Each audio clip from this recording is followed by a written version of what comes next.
He took me to the set of, invited me on the set of Poltergeist, which was a joy.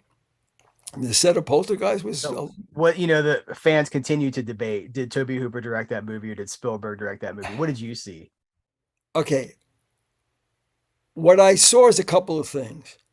Toby, because of the work that he did on Funhouse and because of the work that he did on Salem's Lot, uh, had a very good eye and knew when stuff looked good. He was blown away by the fact that he was going to be able to do anamorphic on the Funhouse. But Toby kind of needs a ally who is a producer on the film, who's a really good ally. Salem's Lot is a beautiful film, but he had a very strong producer on that movie. So he was very much under the control of a very good producer. Okay? Spielberg is a very good producer. So the look of Poltergeist doesn't surprise me because we had a very kind of like similar look in Funhouse. And there was a very similar look in terms of the quality of the shots and the tracking shots, etc., that make it look antithetical to Texas Chainsaw Massacre, which has only, to my knowledge, is like only one beautifully lyrical shot in that, and that's when the camera goes under the swing in the beginning of the movie.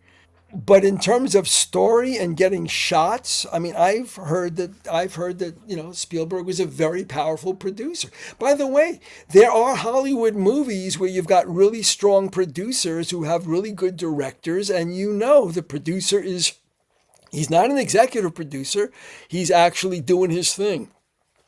So I think was a pretty good corroboration in terms of minds, and there are things you can find on the internet that explain that there was one instance where they were doing a scene and they were both chiming in at the same time, and the actress basically said, "I can only have one director." And I think that sort of like changed it, and Spielberg like backed away from being so hands on. And then Spielberg had to do an apology in Variety, I think, or in the Reporter, because they were gonna, there was a problem. Toby was Directors Guild, and the guild didn't want to have a producer coming in and saying he directed it. So I believe, there is a Variety apology from Spielberg saying that it was a pleasure working with Tobe Hooper. He directed the film. I didn't direct the film. But there are Spielberg touches in that movie.